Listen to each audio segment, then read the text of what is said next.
Welcome to your custom deep dive. Today, we're going to be taking a closer look at the JFK assassination. Ooh. One of history's most enduring mysteries. Yeah, for sure. And you've provided a stack of articles for us from Fair Play magazine. Okay. Issue number 5, to be exact, which digs deep into alternative theories and investigations surrounding this event. Sounds juicy. Buckle up. It's going to be a fascinating ride. Yeah, these Fair Play articles, I think, provide a really unique window into the world of JFK assassination research, kind of beyond the official narrative, you know? Right. We're going to be exploring eyewitness accounts, forensic analysis, and some intriguing connections that challenge conventional thinking. I love it. Yeah. We'll sift through this dense research, pull out the most compelling details, and hopefully spark some aha moments along the way. I'm ready. Are you ready to dive in? Absolutely. Let's do it. Okay, so what really stood out to you about Fair Play's perspective on this whole thing?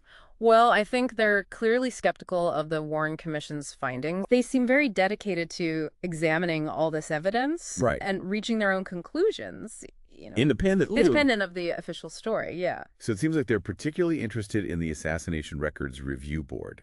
ARRB? The ARRB. Yeah, they even have an article by Joseph Bax, who criticizes researchers for not getting more involved with the ARRB's work. Makes sense. Like, what's that all about? Well, Bax, it seems, was really frustrated that experts like Jim DiEugenio, who's well known for his research on the New Orleans connection to the assassination, didn't participate in an ARRB hearing in New Orleans.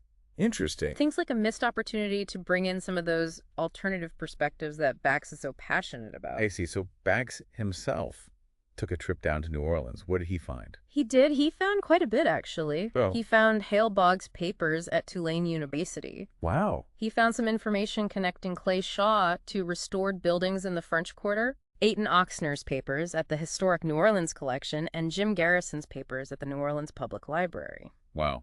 That's quite a haul. It is. What do you think the significance of these discoveries could be? Well, I mean, each of those sources could potentially contain new clues or connections related to the assassination. Yeah.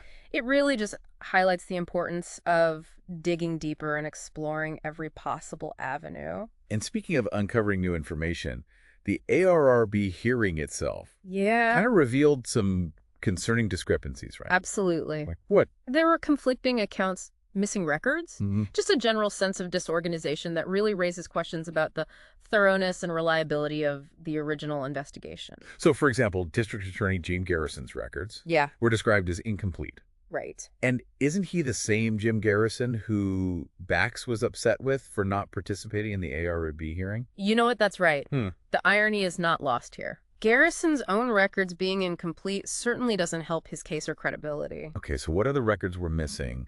And what could that mean for the investigation? Well, even Robert F. Kennedy's desk diary and phone logs are missing from the Kennedy Library. Really? These are crucial pieces of information that could shed light on the events surrounding the assassination. It's huge. Without them, it feels like we're missing key pieces of the puzzle. Yeah, and there was also that donation from Cynthia Ann Wegman, the daughter of Clay Shaw's attorney, who was frustrated with the damage done to her father's reputation. Absolutely. That must have added another layer of complexity to the proceedings. It certainly did, and it just highlights the lasting impact of the assassination and how it continues to affect those connected to it, even decades later. Yeah, and it gets even more interesting because apparently there were concerns that Gerald Posner, oh, wow. He wrote that book, Defending the Warren Commission. Yeah.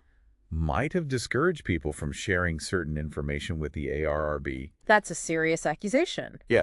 And it raises questions about potential biases and hidden agendas. If information is being withheld, it could really hinder our understanding of what truly happened.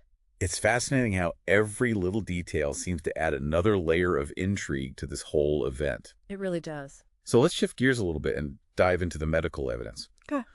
One of the articles we have focuses on Joseph N. Riley's reinterpretation of the JFK autopsy. Interesting. What are his main arguments? His analysis is quite shocking, actually. Okay. He argues that the official location of JFK's head wound exit is demonstrably false. Wow. This challenges the single bullet theory, which is, a cornerstone of the Warren Commission's findings. So he's saying that the autopsy itself might be flawed. How does he support that? Well, he meticulously examined the X-rays and autopsy photographs. Okay. And he believes that they contradict the official findings. Riley even suggests that the House Select Committee on Assassinations, the HSCA, misrepresented its own evidence to fit the official narrative. If true, that's incredibly concerning. It is. What do you make of his claims? Well, it's important to note that these are just Riley's interpretations. Okay. And they have been contested by other researchers. Okay. However, his work does raise some important questions about the accuracy and reliability of the medical evidence. Right. Which, we can't just ignore. Yeah, absolutely. Now, let's move on to the eyewitness accounts, which seem to be just as riddled with inconsistencies. It's true. As everything else. Yeah. The articles highlight a pretty significant discrepancy between the official timeline and what most witnesses in Dealey Plaza reported hearing. Okay. They claim to have heard one shot of pause and then two shots in rapid succession. That's quite different from the single-shooter three-shot scenario presented by the Warren Commission. Yeah. Do you think this could point towards multiple shooters? It certainly raises that possibility. Yeah. But the timing described by witnesses would be very difficult to achieve with the type of rifle that Oswald allegedly used. And then there's the mystery of the 3 empty shells found on the 6th floor of the Texas School Book Depository, where Oswald supposedly fired from. Right. Like, what's up with that? Well, some argue that this supports the single-shooter theory. Yep. However, there are other possibilities that could explain the presence of those shells. Like what? Perhaps the shooter left an empty round in the chamber, which was then ejected as he first loaded the weapon. I see. This would mean that only 2 shots came from the depository. Okay, so it's like trying to solve a puzzle where the pieces just don't quite fit. Exactly. And then we also have Howard Brennan, who's the only witness who claimed to see the shooter and the rifle from the depository. Right. But even he only heard 2 shots. Interesting. Why would he miss the first one if he was so focused on the window? Yeah. Could this point to another shooter? I don't know. What do you think? I'm not sure. It's very curious. Yeah, his testimony is definitely compelling, but that missing shot raises some serious doubts. For sure. And it seems like there's even more evidence challenging the theory of an early shot around Zapruder film, frame Z160. Yeah, what about that? What did you find interesting about that? Well, Clint Hill, a Secret Service agent who is very close to the president at that moment, didn't react at all. Yeah. If a shot had been fired, then it seems highly unlikely that he wouldn't have reacted in some way. That's a good point. And I remember reading that there wasn't any physical evidence to support an early shot either. Exactly. No bullet marks. No fragments. Nothing. Nothing. And then there's the testimony of Secret Service agent Glenn Bennett. Oh, yeah. Which, at first glance, it seems to support the early shot theory. But upon closer examination, his description of the president being hit in the shoulder and then the head actually suggests 2 separate headshots. Interesting. Yeah, it almost seems like people are trying to fit their observations. Yeah. Into a narrative that's already been established. Right. And then there's Governor Connolly, who was writing with President Kennedy. Right. And his accounts of the shooting are all over the place. They are. They're inconsistent, which makes his testimony pretty unreliable. Very much so. His changing story really raises doubts about the accuracy of his memory. Right. The fact that his initial account directly contradicts the Zapruder film footage is a major red flag. Yeah.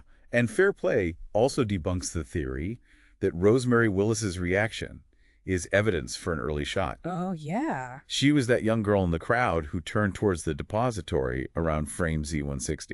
Okay. But it turns out she was looking in that direction well before that specific moment. Right. So her reaction doesn't necessarily indicate a shot at that exact time. Doesn't prove anything. Making it unreliable evidence for the early shot theory. Yeah. It seems like every piece of evidence we examine just leads to more questions. It's true. Before we get too lost in the details, let's move on to another intriguing character. Okay, who's that? David Ferry. Ah, David Ferry. He's kind of a shadowy figure in the New Orleans underbelly. Yeah. And a key player in many alternative theories about the assassination. Right. He's connected to both Lee Harvey Oswald and Clay Shaw, 2 figures who are constantly brought up in JFK assassination discussions. What makes Ferry so suspicious? Well, his activities both before and after the assassination raise a lot of eyebrows. Like what? Like, give us some examples. Well, for instance, there are potential connections to Oswald during Oswald's teenage years through the Civil Air Patrol. A mysterious flight plan possibly linking Ferry, Oswald, and Shaw. Okay. And Ferry's frantic attempts to find information about a library card supposedly belonging to Oswald. Okay, each of those events on their own might not be too alarming. True. But together, they paint a pretty suspicious picture, don't they? They do, and there's more. Okay. Ferry made an unexplained trip to Houston immediately after the assassination and had links to Carlos Marcello, a powerful mafia figure. There's even a possible connection to Jack Ruby Oswald's killer. Right. Through a woman named Jean West. Wow. It sounds like we're just scratching the surface of Ferry's story. Definitely his ties to organized crime, his erratic behavior, and his desperate attempts to distance himself from Oswald all point to a man with something to hide. I agree. It's like something straight out of a spy novel. Right out of a movie. But before we jump to any conclusions, let's delve into some of the alternative theories presented in these Fair Play articles. Okay. These are where things get really interesting. I agree. We're about to go even deeper down the rabbit hole. Let's do it. So you mentioned some alternative theories before the break. I did. One article focuses on a former CIA contract agent named Robert Morrow. Robert Morrow. Okay. What does he bring to the table? His claims are pretty wild. Oh, really? He says he met a CIA agent nicknamed Harvey of Minsk. Harvey of Minsk. Who he believes was actually Lee Harvey Oswald. Whoa, if that's true, that would completely contradict the Warren Commission's finding that Oswald acted alone. Right, and it gets even crazier. Even crazier, how? Morrow also claims that he provided walkie-talkies. Walkie-talkies? To one of Ferry's associates, Eladio Del Valle. Eladio Del Valle, okay. And get this, one of those walkie-talkies might actually be visible in photos taken in Dealey Plaza on the day of the assassination. So you're saying there were potentially other people involved? Yeah. Communicating during the event itself? Like a coordinated attack. Wow. We've got potential CIA involvement, organized crime connections, and now maybe even communication between conspirators on the ground. Okay, so it's a lot more complicated than just a lone gunman. Definitely, and it doesn't stop there. What else? The articles also delve into the allegations made by Christian David. Okay. A figure connected to the Corsican Mafia. The Corsican Mafia. Now, this is interesting. This is where it gets really interesting. Okay. David claims that he was actually approached to kill Kennedy. Oh. But turned down the offer. He turned it down? Yeah. Okay. And then he says that the assassination was actually carried out by a Corsican hitman. A hitman? Yeah, named Lucien Sardi. Lucien Sardi, okay. And two accomplices. Two accomplices? Firing from multiple locations. So a crossfire. A crossfire. That would certainly explain why it was so difficult to pinpoint the origins of the shots. Right. It's been one of the biggest mysteries surrounding the assassination. And it would explain the conflicting witness accounts. Exactly. Okay, so what happened? Well, David says that Sardi used a special kind of bullet. A special bullet? What kind? An explosive bullet. An explosive bullet? Wow. To deliver the fatal headshot. That would explain the force with which Kennedy's head was thrown back? Right. In the Zapruder film? It's a chilling detail. It really is. And it suggests a level of planning and sophistication that goes way beyond anything we've considered so far. And what's even more interesting is that David's claims are corroborated by someone named Michelle Nicolia. Okay. A former associate of his. So multiple sources pointing to a hit orchestrated by the Corsican mob. Potentially with ties to figures like Ferry and Shaw. It's a very tangled web. And get this. According to Fair Play, U.S. authorities haven't really followed up on these claims. No, that's concerning. I know, right? We've gone through a lot of information. Yeah. From conflicting eyewitness accounts and questionable medical evidence. Yeah. To shadowy figures like David Ferry and these explosive allegations from people like Robert Morrow and Christian David. Wow, it's a lot to take in. It is. These Fair Play articles really present a compelling case against the Warren Commission's findings. So based on what we've discussed today, what do you think are some of the most compelling pieces of evidence that challenge the official story? Well, the discrepancies in the eyewitness testimonies are pretty huge. Okay.